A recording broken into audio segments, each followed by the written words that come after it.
కూడా ఈ స్థాయిలో ఎక్కడ లీక్ కాలా. అది ఎవరైతే ఆ పేపర్ సెట్ చేశారో వాళ్ళు లీక్ చేశారు.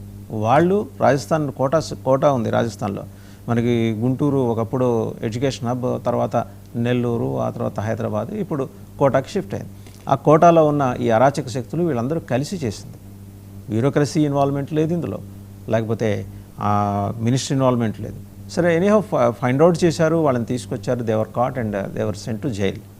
ఇంత అయిపోయిన తర్వాత ఇప్పుడు జరుగుతున్నారు అక్కడ అటు students and anti social elements. ఏంటంటే యాంటీ సోషల్ ఎలిమెంట్స్ అందరినీ స్టూడెంట్స్ లాగా చూపించే ప్రయత్నం చేస్తారు. స్టూడెంట్స్ వేరు, వచ్చిన 4 లక్షలు 5 లక్షల్లో మహా అయితే ఒక 50,000 ఉంటారేమో. జనైన్గా వాళ్ళకి ఇబ్బంది జరిగింది, వాళ్ళు బాధ వేదన ఎదుర్కొన్నారు, తల్లిదండ్రులు వచ్చారు. సో ఇదంతా పరిగణలోకి తీసుకున్న తర్వాత ఇంత జాప్యం జరిగింది ఎందుకు? ప్రధానమంత్రి మాట్లాడటానికి ఎందుకు అంత ప్రతిష్టగా పోయింది ఎన్డీఏ ప్రభుత్వం? ఆ రోజు పార్లమెంట్లో చర్చకు మేము అనుమతిస్తున్నామని ఆయన చెప్పారు. అదేదో ముందరే చెబితే అయిపోయేది కదా.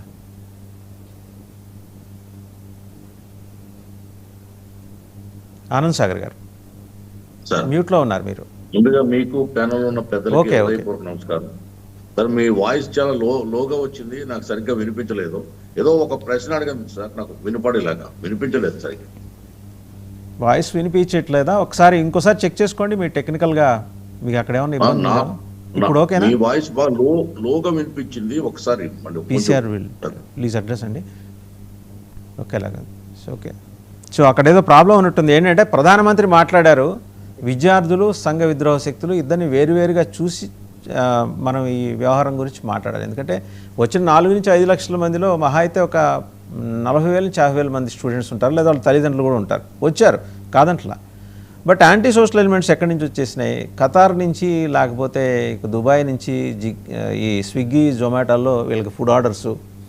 అండ్ ఆయన ఖలిస్తాన్ నాయకుడు బిట్టు ఉన్నాడు, ఆయనైతే నేను $1 మిలియన్ నేను అనౌన్స్ చేస్తున్నాను దీనికని. బంగ్లాదేశ్ నుంచి Jamaat-e Islami official press release ఇచ్చింది, భారతదేశంలో ఉన్న ఈ ఆందోళనకారులందరికీ మా సంపూర్ణ మద్దతు. ఇది మన అంతర్గత సమస్య. సో వీళ్ళందరూ ఇన్వాల్వ్ అయిన తర్వాత దీన్ని ఏదో కేవలం విద్యార్థుల సమస్యగానో, లేకపోతే జిగ్మే ఆయన సోనం వాంగ్చుక్ సమస్యగానో, లేకపోతే అభిజిత్ దీప్కే సమస్యగానో చూడటానికి వీలేదు కదా. వాళ్ళలో వాళ్ళు కొట్టుకున్నారు. నిన్న నువ్వు బర్గర్ తిన్నావు అంటే లేదు నువ్వు పిజ్జా తిన్నావు అని చెప్పేసి వాళ్ళిద్దరూ మాట్లాడుకుని ఒకళ్ళనొకళ్ళు సస్పెండ్ చేసుకున్నారు. ఇది ఒక సవ్యమైన దిశలో జరిగిన ఆందోళన, లేకపోతే ఆల్రెడీ ఆర్గనైజ్డ్గా దీనికి సంబంధించి ఒక స్కెచ్ ముందరే రెడీ అయిన తర్వాత జరిగిన ఆందోళన? ఎందుకంటే మంగళవారం రాత్రి యాంటీ సోషల్ ఎలిమెంట్స్ బస్తాల్లో గోతాల్లో తల్వార్లు వేసుకొని ఎట్ట దిగారు? ఇప్పుడు ఇవన్నీ ప్రశ్నలు. వీటి మీద పోలీసు యాక్షన్ తీసుకుంటే వాళ్ళ మీద దాడి చేశారు. 120 మంది సీరియస్గా ఇంజూర్ అయ్యారు. ముందుగా మీకు ప్యానల్ ఉన్నటువంటి పెద్దలందరికీ హృదయపూర్వక నమస్కారం సార్. ఇది పూర్తిగా నేను కొన్ని విజువల్ చూశాను సార్.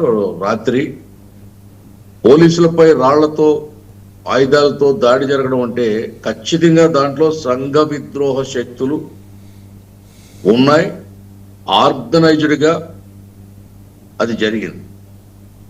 యావత్ భారతదేశం కూడా దిగ్భ్రాంతి చెందింది, ఖండించింది. ఈ దేశంలో విద్యా వ్యవస్థలో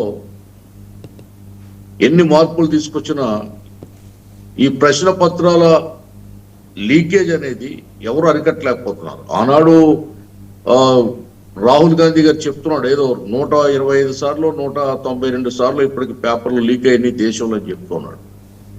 కాంగ్రెస్ ప్రభుత్వంలో కూడా 100 సార్లు లీక్ అయింది ప్రశ్న పత్రాలు. అది రాహుల్ గాంధీకి చరిత్ర తెలియకపోవచ్చు,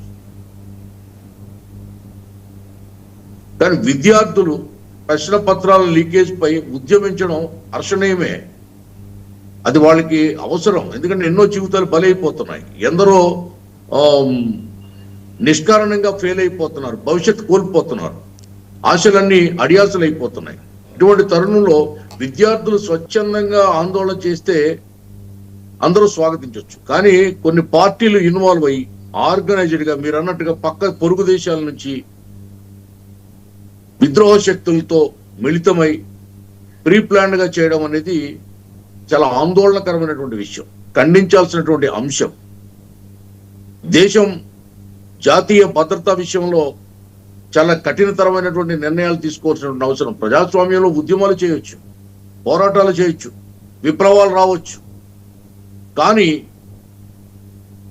ఇటువంటి సంఘ విద్రోహ శక్తులతో కలిసి ఉద్యమాలు చేయడం కలిసి దాడులు చేయడం పూర్తిగా ఖండించాల్సినటువంటి అంశం అని చెప్పి నా స్టాండ్. దీని మీద ప్రధానమంత్రి గారు మాట్లాడింది ఏదైతే ఉందో అది పూర్తిగా 100% నిజం. ఒక ప్రధానమంత్రి మాట్లాడారు అంటే తప్పకుండా దానికి తగినటువంటి ఆధారాలు, ఇన్ఫర్మేషన్ ఆయన సేకరించిన తర్వాతే, నిర్ధారణకు వచ్చిన తర్వాతే ఆయన మాట్లాడతారు. సాధారణంగా మోడీ గారు మాటలను ఊరికే ఖర్చు పెట్టరు, ఆచి తూచి మాట్లాడడం ఆయన నైజం. అందుకే ఈవేళ ప్రపంచం గర్వించదగ్గ నాయకుడి స్థాయిలో ఆయన్ని అందరూ చూస్తున్నారు. ఒక ప్రత్యేకమైన నాయకత్వ లక్షణం, విలక్షణమైనటువంటి పరిపాలనా దక్షత ఆయన సొత్తు. కాబట్టి మోడీ గారు చెప్పిన తర్వాత దాన్ని ఎవరు మాడిఫై చేయలేరు, దాన్ని అబద్ధమని కూడా ఎవరు నిరూపించలేరు. ఇది ప్రభుత్వం, భారత ప్రభుత్వం దీన్ని చాలా సీరియస్ గా తీసుకుంది, తీసుకోవాలి కూడా. దేశమంతా కూడా, అన్ని రాజకీయ పార్టీలు కూడా దీని మీద ఆలోచించాలి. దేశంలో ప్రతిపక్షాలు ఉద్యమాలు చేయడం ఆనవాయితీ, ప్రజాస్వామ్యానికి అదొక ఆయుధం కూడా. కానీ ఇటువంటి ఉద్యమాలు, ఫేక్ ఉద్యమాలు, సంఘ విద్రోహ శక్తులతో కలిసి దేశాన్ని అస్థిరపరిచే ఉద్యమాలు, విద్యారంగాన్ని నాశనం చేసే ఉద్యమాలకి కాంగ్రెస్ పార్టీ లాంటి జాతీయ పార్టీ మద్దతు తెలపడం ఇది పూర్తిగా ఖండించదగ్గ అంశం. వాళ్ళు పార్టీ తరపున చేయమనండి ఉద్యమం, విద్యార్థులకు మద్దతు తెలపమనండి, విద్యార్థుల ఉద్యమానికి సపోర్ట్ చేయమనండి.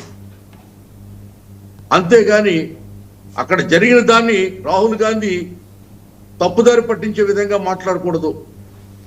ఏదో మైలేజ్ కోసం, రేపు మళ్ళీ వచ్చే ఎన్నికల్లో గెలవడం కోసం, యూత్ని ఆకర్షించడం కోసం, యువతను తప్పుదారి పట్టించి కాంగ్రెస్ వైపు మళ్లించుకునే ఒక మంత్రం, తంత్రంగా ఈ ఉద్యమాన్ని ఆయన మలుచుకోవాలని చూడడం అనేది ఆయన రాజకీయ అవివేకానికి, అజ్ఞానానికి నిదర్శనంగా కనబడుతుంది. చాలా ట్రోల్స్ అవుతున్నాయి సోషల్ మీడియాలో. రాజీవ్ గాంధీని ఒక పొలిటికల్ పిగ్మీగా చూస్తున్నారు ప్రజలు. Is a political pygmy before Modi, is a child politician.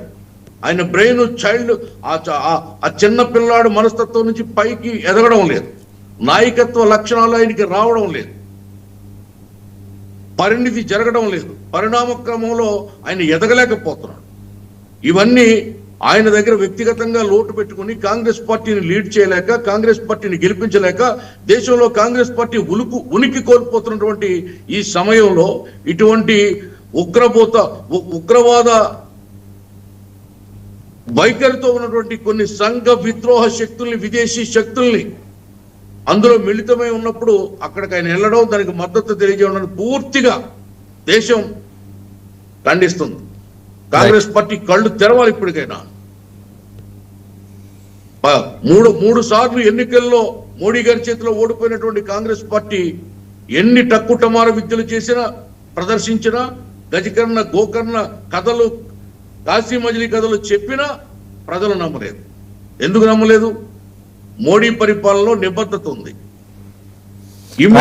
Anand Sagar గారు, మళ్ళీ మీ దగ్గరకు వస్తా. ఒకసారి శేఖర్ రెడ్డి గారి దగ్గరికి వెళ్దాం. శేఖర్ రెడ్డి గారు, నిన్న ధర్మవరం ఫార్మర్ ఎమ్మెల్యే అండి కేతిరెడ్డి వెంకటరామరెడ్డి గారు మాట్లాడారు. చాన్నాళ్ళు ఆయన ఎక్కడో ఈ మధ్య పెద్దగా మాట్లాడట్లేదు, నిన్న మాట్లాడారు.